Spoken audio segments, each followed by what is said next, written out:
فإن أصدق الحديث كلام الله تعالى وإن خير الهدى هدي محمد صلى الله عليه وسلم وإن شر الأمور محدثاتها وكل محدثة بدعة وكل بدعة ضلالة وكل ضلالة في النار.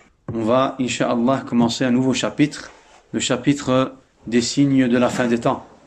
Et j'ai nommé cette série de cours Tanbihul Ashab biqudumil fitani wal malahimi wal ashrat.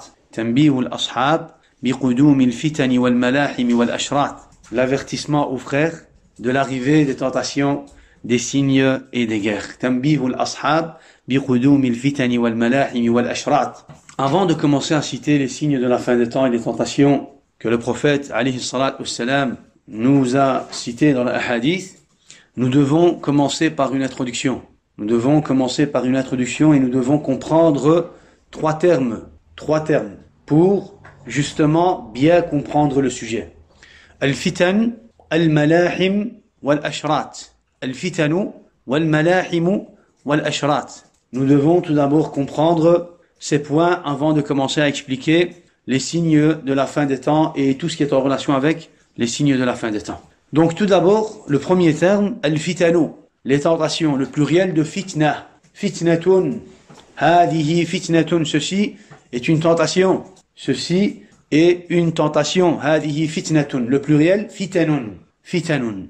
Wajima'u ma'na al-fitnati fi kalami al-arabi, al-ibtila'u wal-imtihan. Al-ibtila'u wal-imtihan. Dans la langue arabe, l'essence auquel revient le terme fitna sont les épreuves et les tentations. Dans la langue arabe en général, lorsqu'on utilise le terme fitna ou bien al-fitan, l'essence qui sont voulues par ces termes, al-fitan ou al-fitna, sont les épreuves et les tentations. Wa aslul fitan, l'origine de ce terme.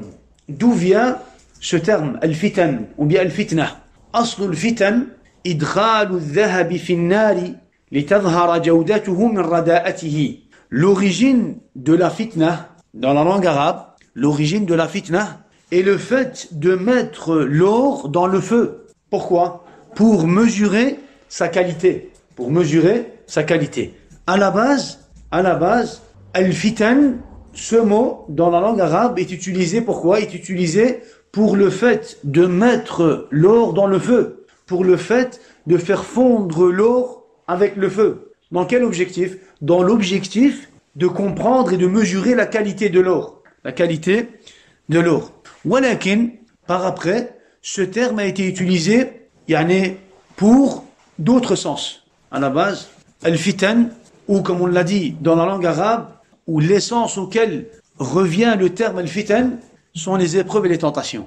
Walakin, par après, ce terme a été utilisé pour d'autres sens, comme par exemple les péchés, ou alors la mécréance, ou alors al-qital, la guerre et le combat, ou alors pour le feu, ou le fait de brûler, ou de se faire brûler.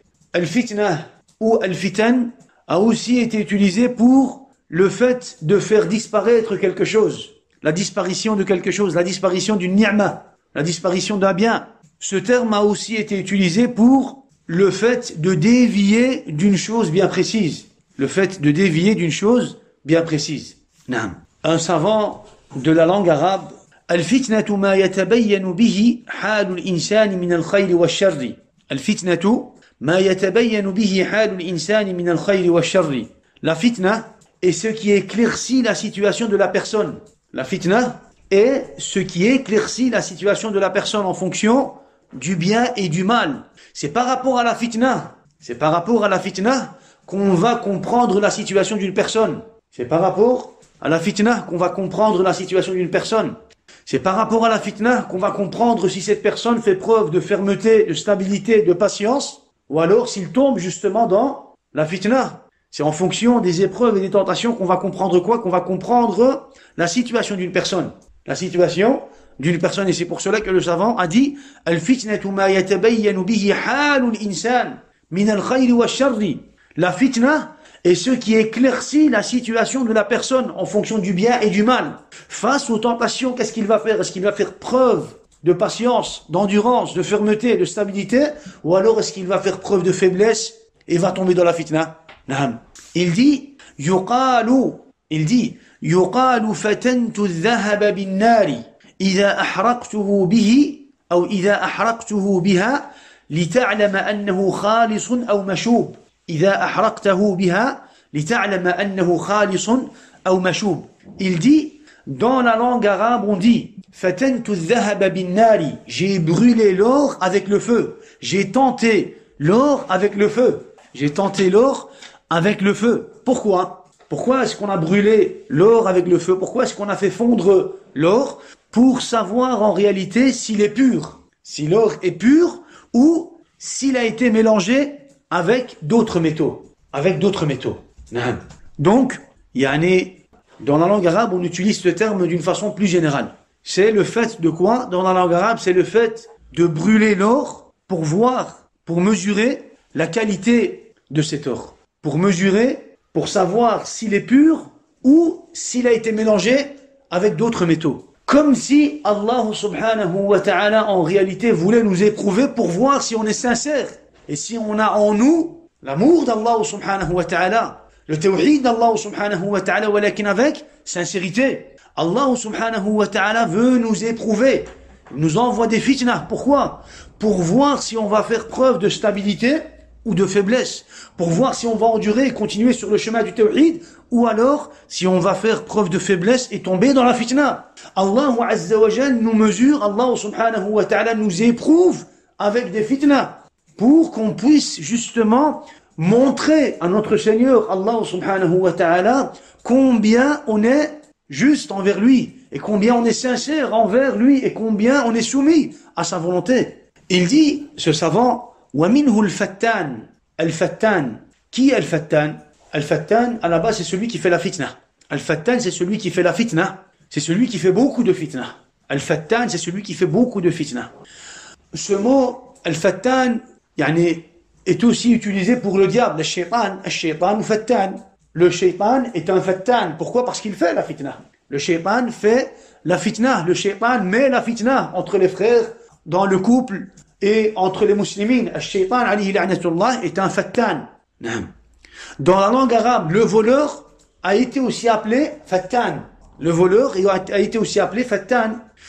Celui qui transmet les paroles à gauche et à droite pour semer la corruption ou pour semer la haine entre les musulmans a été aussi appelé Fattan.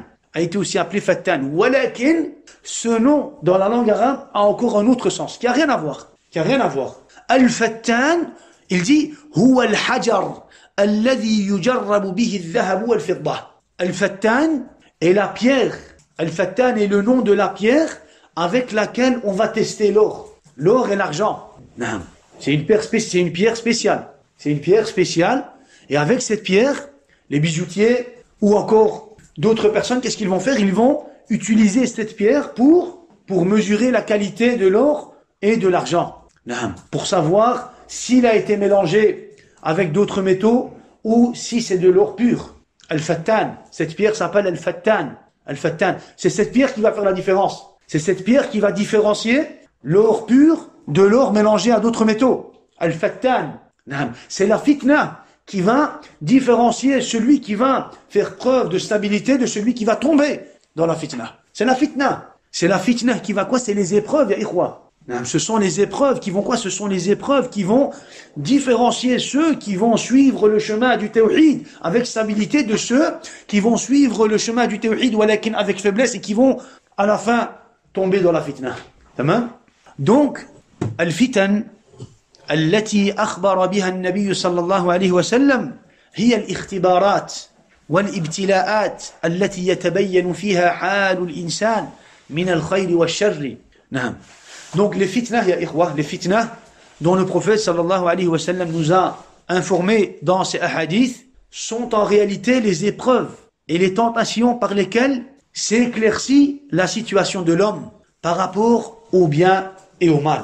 Les fitnas, si on te demande à propos des fitnas, que veut dire fitna? J'entends souvent le terme fitna ou bien fitan. Que signifie ces termes ou que signifie ce terme? Tu lui dis les fitnas dont le prophète alayhi salatu wassalam nous a informé dans ses hadiths, sont les épreuves, les fitnas sont les épreuves et les tentations par lesquelles s'éclaircit la situation de l'homme. C'est par rapport à ces fitnas qu'on va savoir combien il est attaché à sa religion. C'est par rapport à ces fitnas qu'on va savoir combien il patiente sur le chemin d'Allah subhanahu wa ta'ala. C'est par rapport aux fitnas qu'on va comprendre cela.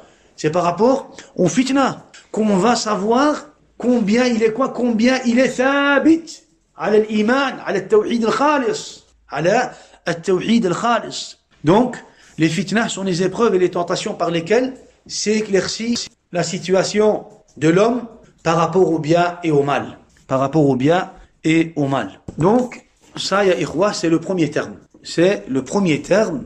Taban, ici, on explique les termes en résumé, sans trop rentrer dans les détails, parce qu'il y a à la base d'autres explications, d'autres paroles, voilà que j'ai cité ici vraiment le résumé. Vraiment, le résumé de ce qu'on doit savoir à propos de al-fitan. Le deuxième terme, al-malahim. Al-malahim, ya ikhwa, est le pluriel de malhama. Malhamatun. Malhamatun.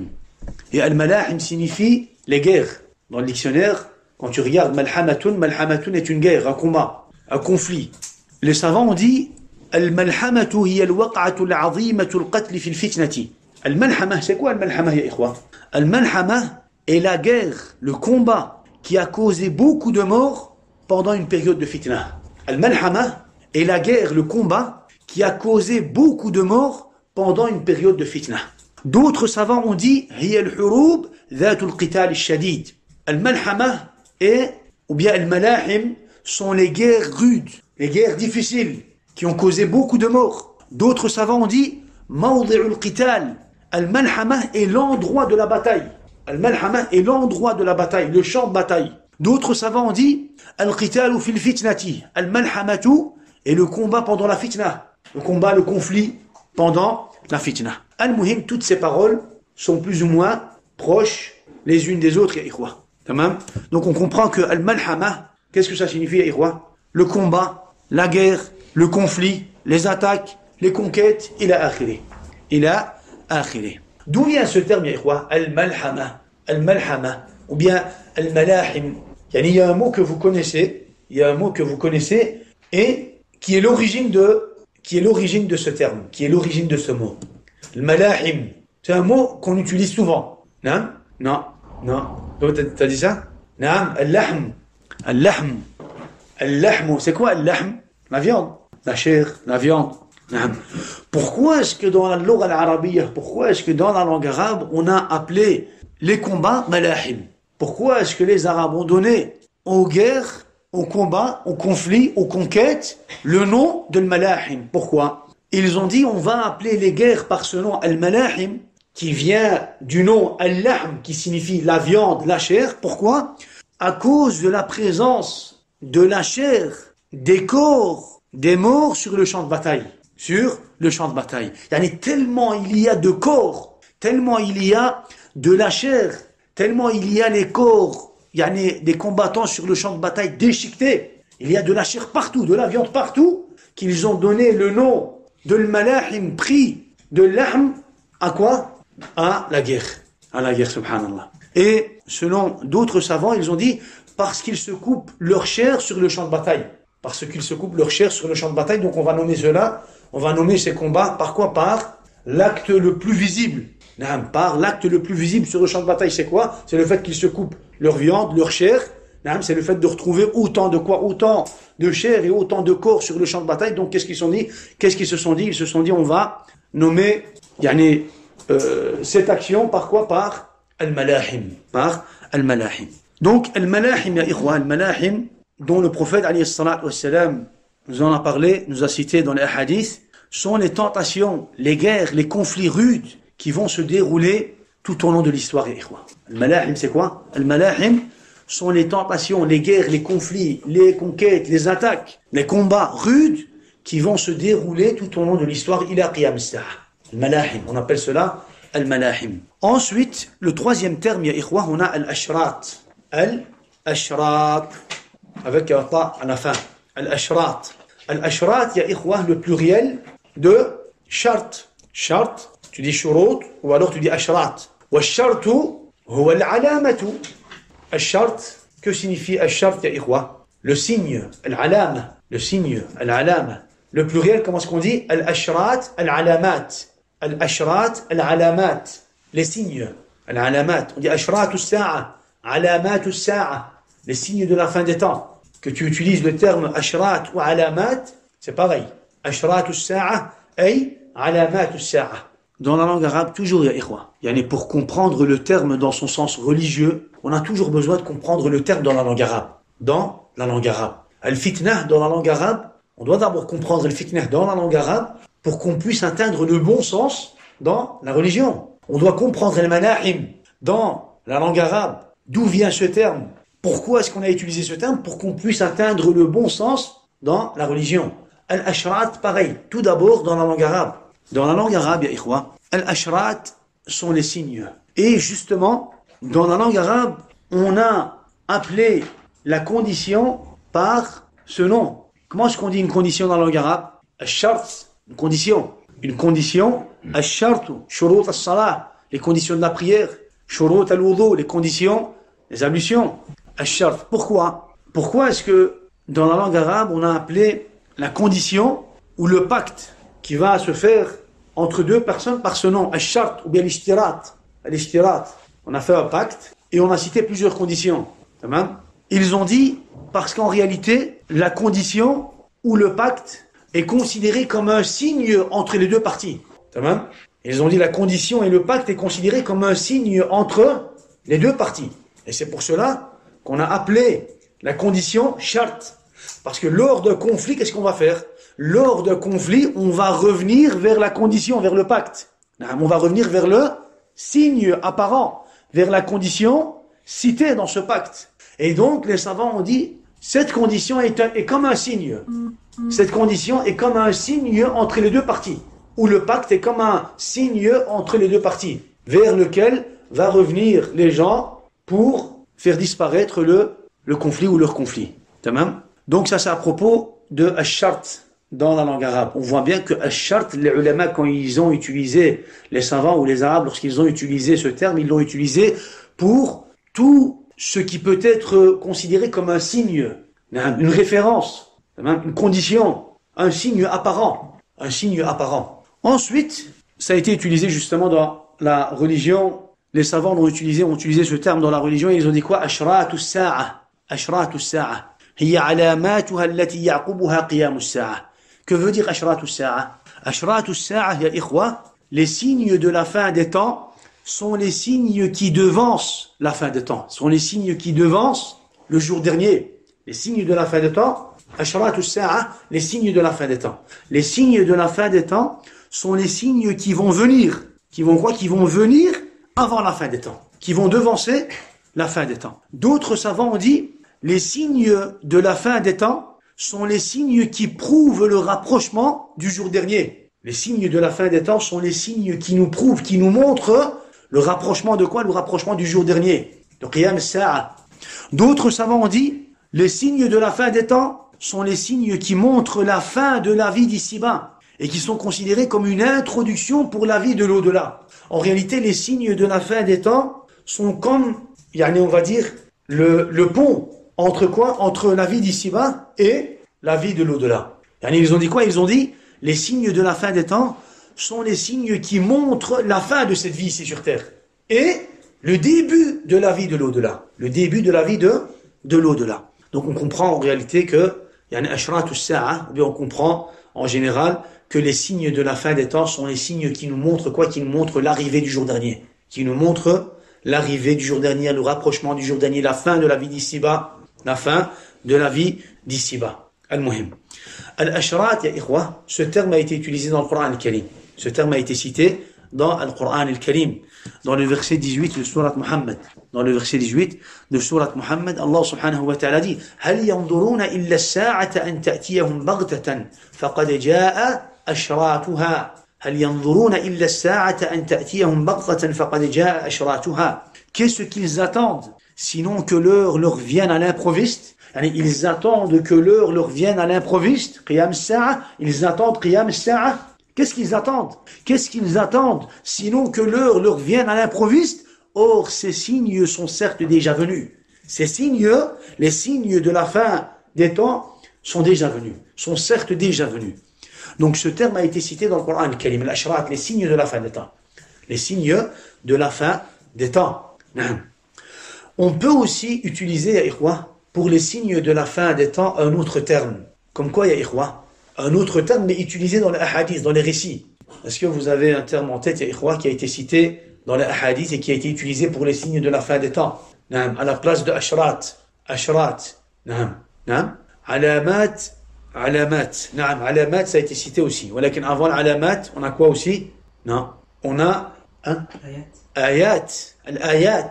Al-ayat. Al-ashrat. Ou alors al-ayat. Al-ayat, les signes, les versets, ولكن les signes en réalité.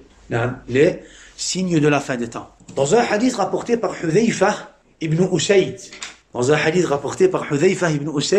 il dit أشرف علينا النبي صلى الله عليه وسلم من غرفة. Le prophète sallallahu alayhi wa sallam nous est venu, le prophète sallallahu alayhi wa sallam est venu auprès de nous d'une chambre. Il est sorti d'une chambre et il est venu auprès de nous pendant qu'on était en train de discuter. فقال ماذا تذكرون. Il leur a dit, qu'est-ce que vous faites? De quoi vous parlez? De quoi vous discutez? De quoi vous discutez? قلنا نتذاكر الساعة. نتذاكر الساعة. Ils ont dit, on parle du jour dernier. On parle de quoi? On parle du jour dernier, de Qiyam al-Sa'a. Donc on comprend que les compagnons radhwanullahi alayhim se rassemblaient et discutaient de Qiyam al-Sa'a, des signes de la fin des temps et du jour dernier. Et du jour dernier.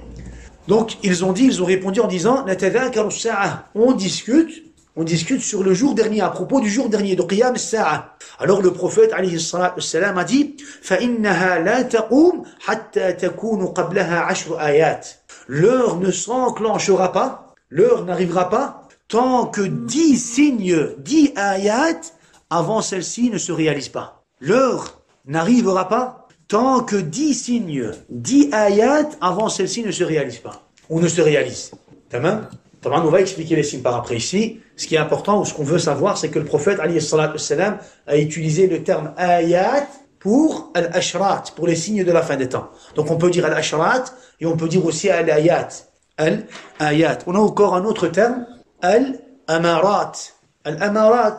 Dans le hadith, فأخبرنا عن أماراتها. Allah yahdikum. نعم. أخبرنا عن أماراتها. Al-amarat, les signes. Et ce terme a été cité dans le hadith d'Abu Huraira, ou bien d'Abu Sa'id al-Khudri. En fait, c'est le hadith du loup qui a parlé au berger. C'est le hadith qu'on va expliquer par après, Inch'Allah. Lorsqu'il est venu prendre une brebis, un mouton, et que le berger l'a empêché, il a répondu au berger. Le berger, par après, qu'est-ce qu'il a fait? Il est venu voir le prophète, alayhi salatu wassalam. Il est venu voir le prophète, alayhi salatu wassalam. On va expliquer le hadith par après, Inch'Allah. Le prophète, alayhi salatu wassalam, lorsqu'il a entendu, ce qui s'est passé de la bouche de ce berger, il a dit, alayhi salatu wassalam, innaha amaratun min amarati bayna yaday as-sa'a. Innaha amaratun. Ceci est un signe parmi les signes de la fin des temps. Amaratun. Ceci est un signe parmi les signes de la fin des temps. Naam. قد أوشك الرجل أن يخرج فلا يرجع حتى تحدثه نعلاه وصوته ما أحدث أهله بعده. Il dit, ceci est un signe parmi les signes de la fin des temps. Le jour dernier ne s'enclenchera avant que les bêtes sauvages ne parlent à l'homme. Le jour dernier ne s'enclenchera avant que les bêtes sauvages ne parlent à l'homme, que ne lui parle son bâton, ses sandales, ses chaussures, et que sa cuisse ne l'informe de ce qu'a fait sa famille pendant son absence. On va expliquer le hadith par après. Ici. Ce qu'on veut savoir, c'est que le prophète alayhi salatu wassalam a utilisé le terme amara pour alama, pour ashrat as-sa'a. Donc on a ashrat as-sa'a, ayat, al-ayat, et on a al-amarat, al-amarat. Le terme suivant, le quatrième terme utilisé pour al-ashrat, al-alamat. Dans le hadith de Amir, ou alors Abu Amir, ou alors Abu Malik, il y a une confusion auprès des ulama de hadith à propos de cette version du hadith. C'est le hadith de Jibril, le long hadith de Jibril, a été rapporté par plusieurs compagnons, par plusieurs tabi'i. Dans la version de ce compagnon, il y a eu quoi? Il y a eu une confusion à propos du nom du transmetteur. Il y a des savants qui ont dit Amir, d'autres qui ont dit Abu Amir et d'autres qui ont dit Abu Malik. Donc dans ce hadith de Jibril alayhi salam que vous êtes censé avoir étudié, قال السائل, le questionnaire a dit, il y a celui qui pose des questions. Qui est le questionnaire, ya ikhwa? Jibril alayhi salam. Jibril alayhi salam est celui qui pose des questions. Et le prophète alayhi salam lui répond, Mal islam, al-islam, أن تشهد أن لا إله إلا الله وأن محمد رسول الله وتقيم الصلاة وتؤتي الزكاة وتصوم رمضان وتحج بيت الله الحرام وتحج البيت إن استطعت إليه سبيلا ما الإيمان ما الإحسان متى قيام الساعة. تمام. Donc Jibril alayhi salam est celui qui pose des questions. Dans cette version, قال السائل, le questionnaire Jibril alayhi salam a dit, يا رسول الله إن شئت حدثتك بعلامتين تكونان قبلها. يعني lorsqu'il lui a posé la question à propos de Qiyam al-Sa'a, quand sera le jour dernier, le prophète alayhi salam, qu'est-ce qu'il a dit? Man mash'oulu anha bi'a'lama min as-sa'il. Le questionneur ou le questionné n'a pas plus de science que le questionneur. Moi, je n'ai pas plus de science que toi à propos de quoi? À propos du jour dernier. Alors, par la suite, Jibril alayhi salam lui dit, Ya Rasulallah, in shi'ta haddathtuka bi'alamatayn takunani qablaha. Si tu veux, Ya Rasulallah, je t'informe de deux signes, deux alama. Il utilise le terme alama. Si tu veux, Ya Rasulallah, je t'informe de deux signes qui vont se réaliser avant le jour dernier. Avant le jour dernier. Faqala hadithni, dis-moi, informe-moi. Alors il dit, إذا رأيت الأمة تلد ربها ويطول أهل البنيان في بنيانهم وعاد العالة الحفاة رؤساء الناس.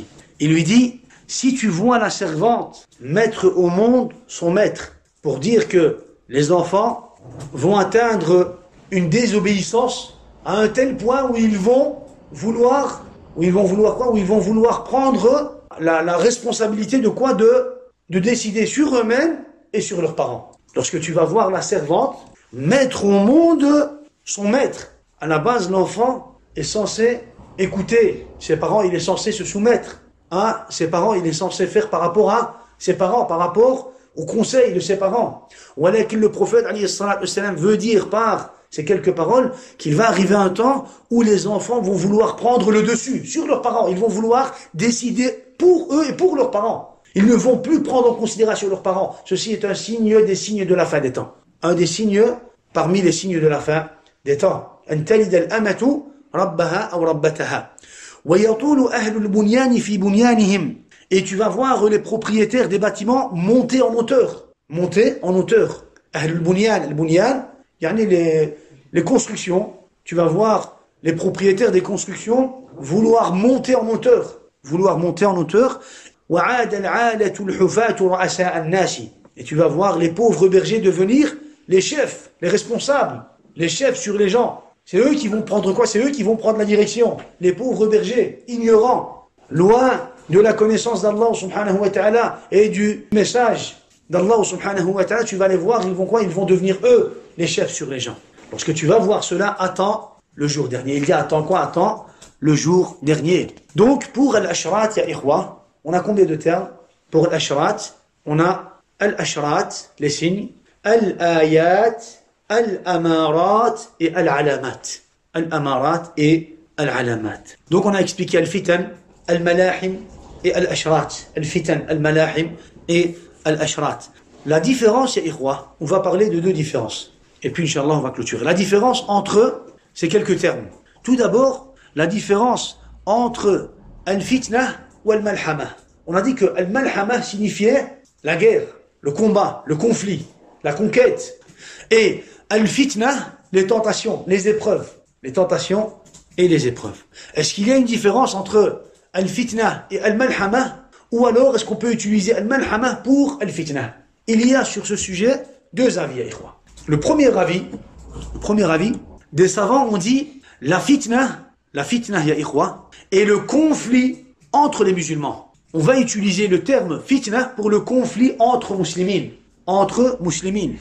Et al-malhama pour les conflits entre muslimines et kafirin. Tamam. Il y a des savants qui ont dit que la fitna, on va utiliser le terme fitna pour le conflit entre muslimines et al-malhama pour le conflit entre muslimines et kafirin. Parmi ces savants, parmi ceux qui ont soutenu cet avis, il y a l'imam Abu Daoud. Dans son livre As-Sunan, qu'est-ce qu'il a fait? Il a consacré un chapitre en disant Bab irtifa'il fitna fil malahim. Bab irtifa'il fitna fil malahim. Chapitre, la disparition des fitna lors de la présence des malahim, des malhama. Qu'est-ce que ça veut dire? Ça veut dire qu'il fait la différence. À l'apparition des malahim, des conflits entre muslimines et kafirin, qu'est-ce qui va disparaître? Les fitna, donc les conflits entre muslimines. Il a consacré dans son livre un chapitre en disant Bab irtifa'il fitna fil malahim. Chapitre, la disparition des fitna lors de l'apparition des malahim. C'est quoi le malahim? Le malahim, c'est les conflits entre muslimines et kafirin. Donc, à l'apparition des conflits entre muslimines et kafirin, des guerres entre muslimines et kafirin, les conflits entre muslimines vont disparaître. Les conflits entre muslimines vont disparaître. Par rapport à quoi est-ce qu'il dit cela? Ou par rapport à quoi est-ce qu'il a dit cela? Il a dit cela par rapport à un hadith qu'il a rapporté lui-même dans son Sunan, dans son livre, un hadith de Auf ibn Malik. Il dit marfou'an, il dit que le prophète alayhi salatu wassalam a dit, marfou'an, il attribue sa parole au prophète alayhi salatu wassalam, lan yajma'a Allahu ala hadhihi al-ummah sayfayni, sayfan minha wa sayfan min aduwiha.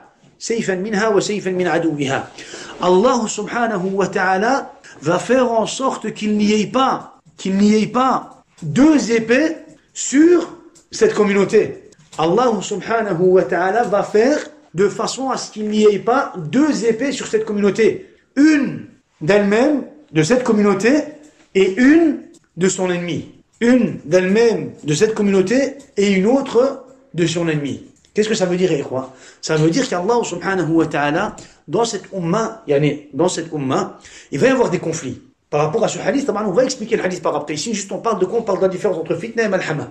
Par rapport à ce hadith, dans cette communauté, il va y avoir quoi? Il va y avoir, et il y a eu auparavant des fitna. Des fitna, c'est-à-dire des conflits entre muslimines. Walakin, on comprend de ce hadith que lorsqu'il va y avoir des fitna entre muslimines, il ne va pas y avoir deux fitna en même temps entre muslimines et kafirin. Et lorsqu'il va y avoir une fitna entre muslimines et kafirin, à ce moment-là, il ne va plus y avoir de fitna entre muslimines. Parce qu'Allah Azza wa Jalla ne va pas rassembler deux épées sur cette communauté. Il y a une épée d'elle-même, de cette communauté, il y a entre elles, qui vont s'entretuer, et une épée, on va dire, de son ennemi. Une épée de son ennemi. Ça fait donc, en se basant sur ce hadith, qu'est-ce qu'il fait? En se basant sur ce hadith, il fait la différence entre fitna et malhama. Fitna, c'est entre muslimines. Et malhama, c'est entre muslimines et kafirin. Entre muslimines et kafirin, ya ikhwa. Donc ça, c'est le premier avis. Ça, c'est le premier avis. Le deuxième avis, ya ikhwa, d'autres savants de hadith ont dit, ça n'a pas d'importance. On peut utiliser la fitna pour al-malhama. Que ça soit entre muslimines ou entre muslimines et kafirin, on peut utiliser fitna et malhama. Parce qu'en fait, compte, ça reste une tentation. Une tentation. Et ces savants ont consacré dans leur livre de hadith un chapitre, Babul Malahim, chapitre des guerres. Et ils ont cité dans ce chapitre les hadiths qui parlent des fitna entre musulmans. Tamam ya ikhwa. Quand tu vois Babul Malahim, c'est pour cela que par exemple, l'imam Abu Daoud, il va faire la différence. Il va pas citer les hadiths qui parlent de la fitna entre musulmans dans le chapitre Al-Malahim. Parce que lui, il fait la différence. Il va te citer un chapitre Al-Fitan et un autre chapitre Al-Malahim. Mais dans certains livres de hadiths, tu vas rencontrer toi les hadiths de la fitna et les hadiths de Al-Malahim, des guerres et des conflits et des combats et des attaques et des conquêtes dans le même chapitre. Pourquoi? Parce que pour eux, il n'y a pas de différence. Ils vont regarder en réalité quoi? Ils vont regarder la conclusion en fait de compte, que ça soit Malhama ou que ça soit fitna, ça reste une tentation. Des épreuves de la part d'Allah subhanahu wa ta'ala. Et c'est pour cela que ces savants, qu'est-ce qu'ils ont fait? Ils ont fait Babul Malahim et puis ils ont cité tous les hadiths. Ou bien Babul Fitan et ils ont cité tous les hadiths.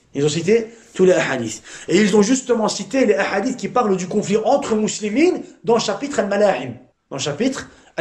Par exemple, le prophète sallallahu alayhi wa sallam dit dans un hadith rapporté par Abu Hurairah marfou'an, لا تقوم الساعة حتى تقتتل فئتان عظيمتان تكون بينهما مقتلة عظيمة دعواهما واحد. Le jour dernier n'arrivera pas jusqu'à ce que deux grands groupes musulmans s'entretuent. D'une grande tuerie. Ils vont s'entretuer. Da'wahuma wahidun. Leur appel est le même. Leur da'wa est le même, subhanallah. Ils ont la même da'wa. Ils ont la même da'wa. Et ce hadith a été interprété par le conflit qu'il y a eu entre Ali radiyallahu anhu et Muawiyah radiyallahu anhu. Radiyallahu anhum ajma'in. Donc, c'est une fitna, une tentation, mais ces savants-là, qu'est-ce qu'ils ont fait? Ils ont cité ce hadith dans le chapitre Al-Malahim, pour dire qu'il n'y a pas de différence entre Al-Fitan et Al-Malahim. En fait, compte, ça reste une tentation. Une tentation et une épreuve. Quel est l'avis le plus correct, ya ikhwa? Quel est l'avis le plus correct? Toujours, ya ikhwa. Quand c'est des termes qui sont proches, on va utiliser la règle de quoi? La règle إذا اجتمع افترقا وإذا افترقا اجتمعا. إذا اجتمعا ذكرا افترقا معنى وإذا افترقا ذكرا اجتمعا معنى. Lorsqu'ils vont se rassembler en tant que terme, ils vont se séparer en tant que sens, dans leur sens. Et lorsqu'ils vont se séparer en tant que terme, ils vont se rassembler dans leur sens. Et quand tu vas lire par exemple le terme fitna dans un hadith, ça parle des tentations, des guerres, des épreuves, des conflits, des batailles. Lorsque tu vas lire al-malhama dans un hadith, dans un récit, c'est général. Mais lorsque tu vas lire, toi, les deux termes dans un même hadith, dans un même récit, alors là, tu dois faire la différence. Fitna, c'est ce qui concerne plus ce qui va se dérouler entre muslimines, et malhama, c'est ce qui va se dérouler plus entre muslimines et kafirin. Mais lorsqu'ils sont séparés, lorsque les deux termes sont séparés, ça n'a pas d'importance. Ça peut signifier une tentation, comme ça peut signifier quoi? Un conflit, une guerre ou une bataille. Donc, إذا اجتمعا افترقا وإذا افترقا اجتمعا. Donc, dans ce point, qu'est-ce qu'on a cité? On a cité la différence entre al-fitna et al-malhama. Ici, la différence entre al-fitan ou al-ashrat, les tentations et les signes. Comme on l'a dit, les signes, al-ashrat, sont les signes de la fin des temps. Al-fitan, les tentations, al-fitna, ou bien al-fitan, est un terme plus général, ça englobe tout ce que le prophète alayhi salatu wassalam nous a informé, comme tentation. Toutes sortes de tentations qui va se dérouler jusqu'à la fin des temps. Que ce soit par exemple, la divergence des gens. La divergence des gens est une tentation, ya akhi. La divergence, al-khilaf ou l'ikhtilaf, est une tentation. Le fait que les gens vont s'entretuer pour atteindre le pouvoir est une tentation. Le fait que les gens vont s'entretuer pour atteindre le pouvoir est une tentation, une fitna. Le changement de situation religieuse ou alors de la vie d'ici-bas est une fitna. Le fait que les gens changent dans leur religion, le fait que les gens changent de religion, changent dans leur religion, changent leur aqidah, changent leurs principes, subhanallah, est une tentation. Le changement qui est en relation avec la vie d'ici-bas, la façon de vivre, la façon de faire, la façon, on va dire, la façon de vivre en général. Le changement dans cela est aussi considéré comme une tentation. Fasadul azmina, la corruption, on va dire, la corruption ou la propagation, on va dire, de toutes sortes de quoi, de mal, de corruption, de fasad. Cela aussi est considéré comme une fitna. Uqubatul ilahiyya, les punitions divines, les punitions de la part d'Allah Azza wa Jalla, les punitions universelles, qui ont une relation avec le destin universel d'Allah subhanahu wa ta'ala, comme les tremblements de terre, les volcans, et encore on va dire les tsunamis et tout ce qui suit. Les uqubat, les punitions divines, sont aussi considérées comme quoi? Comme des fitna, comme des tentations.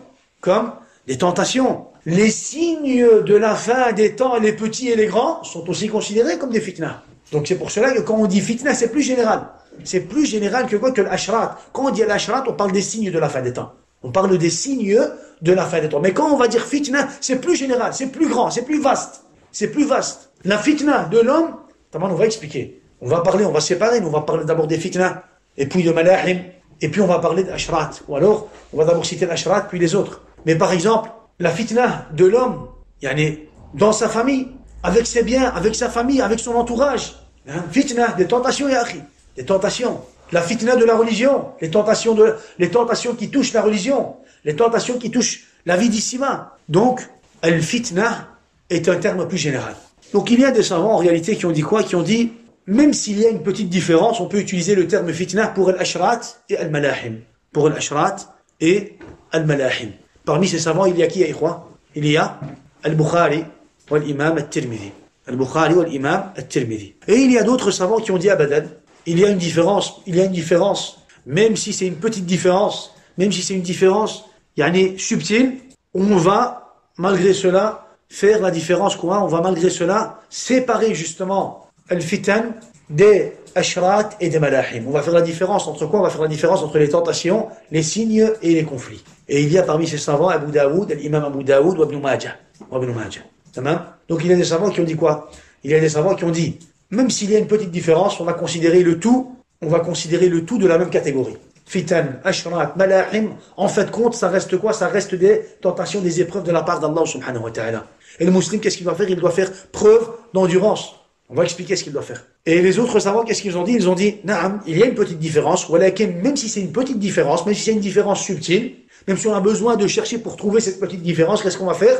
Par précaution, on va quand même séparer les chapitres. On va quand même séparer les fitnah des ashrat et des malahim. Les tentations, des signes et des conflits.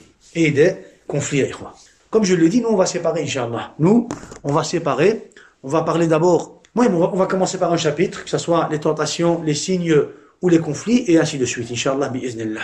Donc, aujourd'hui, ya ikhwa, en résumé, qu'est-ce qu'on a fait? On a commencé par une petite introduction. On a d'abord expliqué al-fitan, ensuite al-malahim, ensuite al-ashrat, les termes qu'on pouvait utiliser ou que le prophète alayhi salatu wassalam a utilisé pour al-ashrat. On avait dit que l'ashrat a été cité dans Al-Qur'an al-Karim, car il y a des anadiqa qui vont quoi? Qui vont renier justement, on va dire, les signes de la fin des temps. Il n'y a pas de signes et il n'y a pas de fin de temps. Ils vont renier Qiyam al-Sa'a, ils vont renier al-Yawm al-Akhir. Et on va leur dire que al-Yawm al-Akhir, comme on va le citer, Inch'Allah, dans les cours qui vont venir, Inch'Allah, on va citer les preuves du jour dernier et les preuves qui sont en relation avec quoi? Les preuves qui sont en relation avec les signes de la fin des temps. Ensuite, on a expliqué la différence entre fitna wa malhama et fitna et al-ashrat.